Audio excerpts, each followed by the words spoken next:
السلام علیکم ناظرین، اس وقت شاندانہ گلزار صاحبہ ہمارے ساتھ موجود ہیں، پاکستان تحریک انصاف کی رہنما ہیں. میم بہت شکریہ آپ کے وقت کا. آج کا کامن سوال ہے کہ جنرل فیض حمید کو چارج شیٹ کیا گیا ہے، اس حوالے سے کیا کہیں گی؟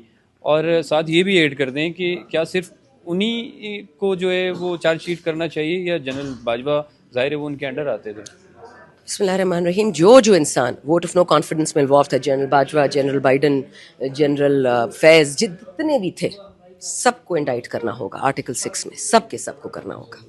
تو آپ کیا سمجھتی ہیں کہ چارج شیٹ کے اندر 9 مئی کا بھی واقعہ ہے، 9 مئی کی طرف تو یہ اس سارے معاملے کے ساتھ پاکستان تحریک انصاف کو بھی انگیج کریں گے؟ کیا سمجھتی ہیں؟ کیا کہتے ہیں، زلیخا آدمی تھی کہ عورت کہانی کے اینڈ میں ان لوگوں نے پوچھا. ان لوگوں کا پاکستان کا جو بغض ہے نا، بغض عمران بغض پاکستان میں بن چکا ہے. ان لوگوں کو وطن سے نفرت ہے کیونکہ وطن پاکستان سے پیار کرتا ہے، اور ان لوگوں کو کوئی برداشت نہیں ہوتا جو عمران خان سے پاکستان سے پیار کرے. ان کو پیسے سے پیار ہے، اپنی چوریوں سے. یہ ہاؤس دیکھ رہے ہیں نا، اس ہاؤس میں ابھی بھی بی بی شہید کے قاتل بیٹھے ہوئے ہیں. سو اس لیے مجھے یا کوئی کہے کہ ان میں سے کوئی انسان کا بچہ ہے یا ان میں حیا ہے یا کوئی شرم ہے، یہاں تو مائیں بکتی ہیں، بہنیں بکتی ہیں اقتدار کے لیے. عمران خان ان کے لیے کیا بڑی چیز ہے؟ جنرل فیض کیا چیز ہے؟ جو کرنا کرے نہیں کے دوست ہے، پکڑ لیا ان کو. اچھا، عسکری مصنوعات کی جو بائیکاٹ کا جو ایک معاملہ ہے وہ پاکستان تحریک انصاف کے ورکر کی جانب سے کیا گیا ہے، تو آپ کیا سمجھتی ہیں اس حوالے سے کہ کیا پاکستان تحریک انصاف کی مشکلات میں اس طرح کمی آ سکتی ہے؟ نہیں، یہ موومنٹ، یہ غلط انفارمیشن آپ کو کسی نے دی ہے. یہ موومنٹ سٹارٹ ہوئی سے کہتے تھے BDS. یہ سٹارٹ ہوئی تھی ارلی 80s میں، پھر 90s میں پروان چڑھی، پھر جامعہ یونیورسٹی میں تھی. Boycott, divest and sanction.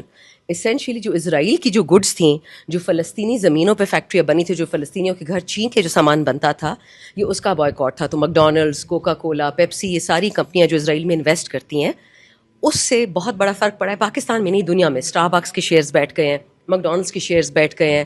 اب بہت ساری کمپنی، سوڈا اسٹریم ایک ہے، اس نے اسرائیل سے اپنی انویسٹمنٹ پل آؤٹ کر رہی ہے. اسی طرح کوریا اپنی انویسٹمنٹ پل آؤٹ کر رہا ہے.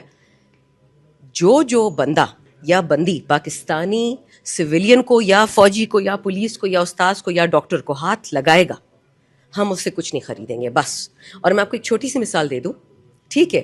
اس مشٹنڈے پرائم منسٹر نے بلایا اس کو، کیا نام ہے، آرٹیکل 245 کی فوج کو بلایا، لیکن کیا اس شہباز شریف نے اس خط میں یہ بھی لکھا تھا ڈیفینس منسٹر کو، یہ جو بول رہے خواجہ آصف کو، یہ بھی بولا تھا کہ تم ایک نمازی کو لات مار کے کنٹینر سے پھینک دو؟ یہ آئین میں لکھا ہے، یہ قانون میں لکھا ہے. ان کو اجازت کس نے دی؟ اس سے تو بڑا فرعون بھی نہیں تھا جتنے یہ فرعون ہو گئے ہیں. اچھا، سول نافرمانی کے حوالے سے بیرسٹر عقیل ملک، ان سے میں نے سوال پوچھا تو انہوں نے یہ کہا کہ یہ ممکن ہی نہیں ہے کہ ایک انتشاری ٹولے کے کہنے کے اوپر جو اوورسیز پاکستانی ہیں وہ پیسہ بھیجنا بند کر دیں گے. میں کہو دیکھ لو گے، صبر کرو، دیکھ لو گے سب کچھ.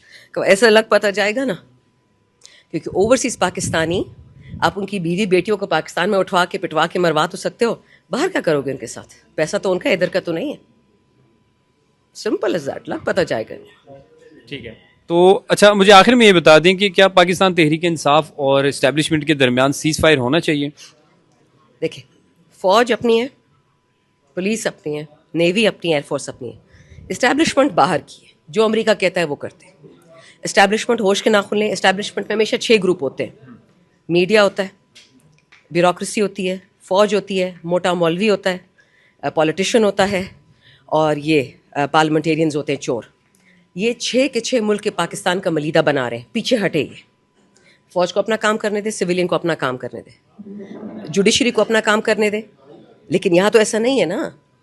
جس نے فوج چلانا ہے وہ پارلیمان چلا رہا ہے، جس نے پارلیمان چلا رہا ہے وہ سپریم کورٹ چلا رہا ہے، جو سپریم کورٹ چلا رہا ہے وہ ہائی کورٹ کے ججوں کے گھروں میں کیمرے لگوا رہا ہے. خدا کا واسطہ ہے.